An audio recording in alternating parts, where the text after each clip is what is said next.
Welcome. This is Quick Take. I am your host, Susie, and I'm here with my friend James. And I was singing a song before I came on, and I'm not going to sing it again. But how are you, James? I am speechless. Fair. It's always fun. We try to get our energy up by just being a little goofy, but we'll just It continue was it here. great. Yes, fantastic. Fantastic. Yes.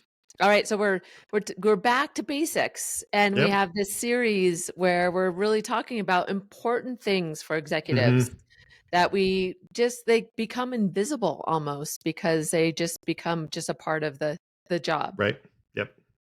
So Yeah, and I think today we wanted to talk about, when we do our day-to-day operation when we're running the business, there's this unique balance between our ability to manage being adaptive and being innovative and having a stable organization and that a good leader has to discuss or deal with the fact that sometimes there needs to be this cutting edge breakneck speed. And then at the same time, there needs to be this foundational stability around that. And I think that it's worth discussing how leaders can balance the art of both innovation and stability in a real world environment.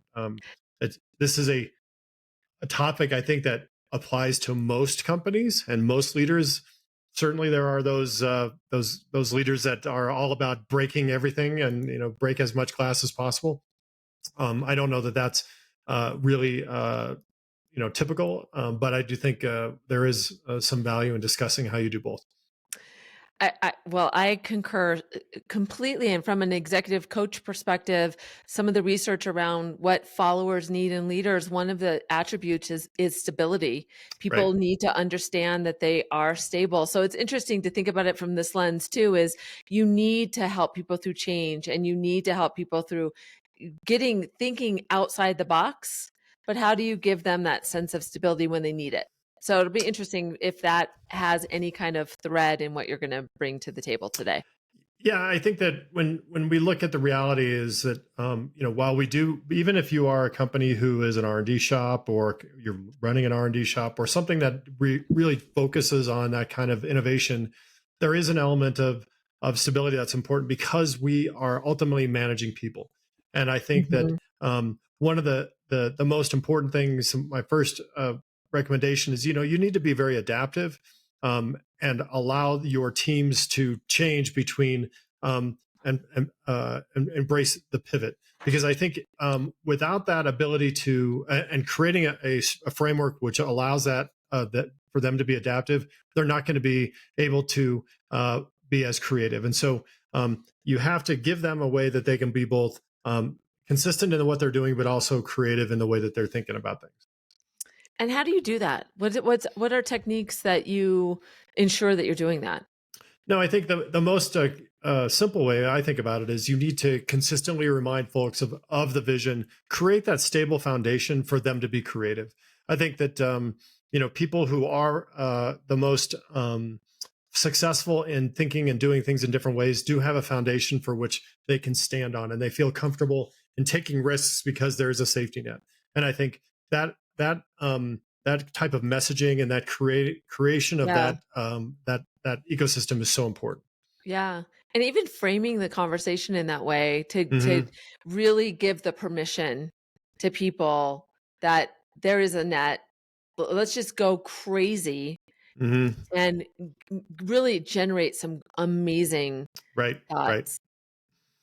All right. Yeah, and I think the second one that I really like to talk about is creating a risk um, appetite that is flexible.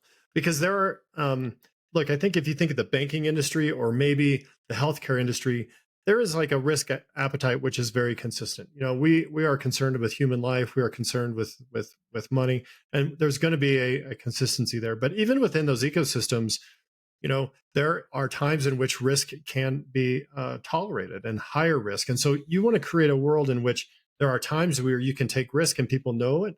And there are times when they shouldn't take risk and they know it. And so a one size fits all to a risk appetite, I think it does not allow you to balance that innovation and stability balance beam, if you will. And so creating a risk and contingency system that allows for flexibility based on certain circumstances and certain times, I think is really important to ensure your people feel like they can execute and be successful. Oh, that's a good one. I think that's a really good one. And I think the other piece of it is, how do you make sure it's one thing to say it, but then how do you really show them that risk is okay so that you catch yourself, so that you don't react sometimes in a way that will send a separate message or a different message than that. I think you have to do it up front, and you have to create an environment where that's a conversation you're having often. I know I've worked in places where there was a willingness to fail, and that was consistently communicated, and that allowed that to happen.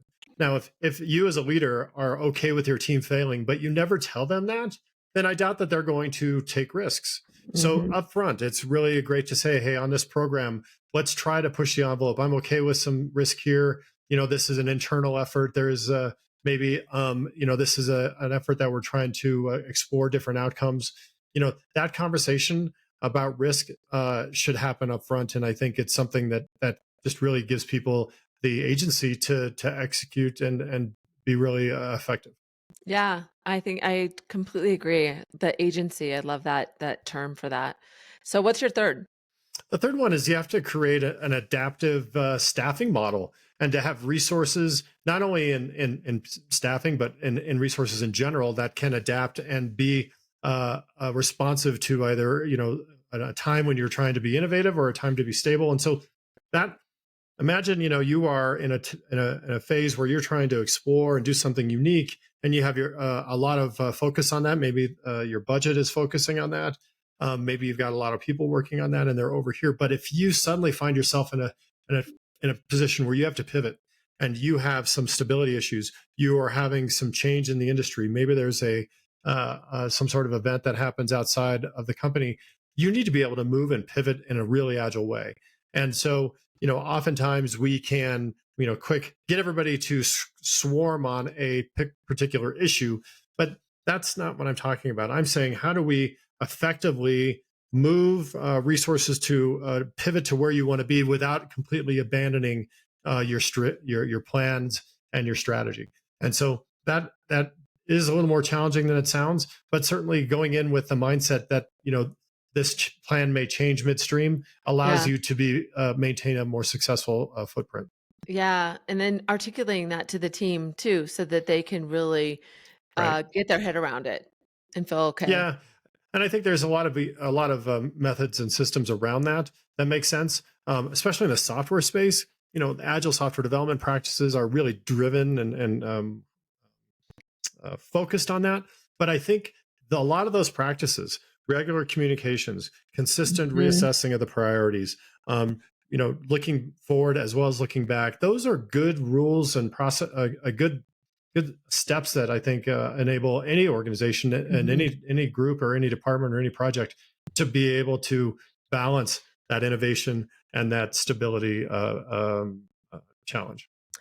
Yeah, and I think too, just to add from a coaching perspective, even asking the question, where are you on the scale of feeling Hmm. unstable about all the changes that are going on? And even asking the question and having people kind of give themselves a rate, it could change every day. And it gives Yep. that, it's a language around that if you are concerned at all around that stability for the team. Yeah.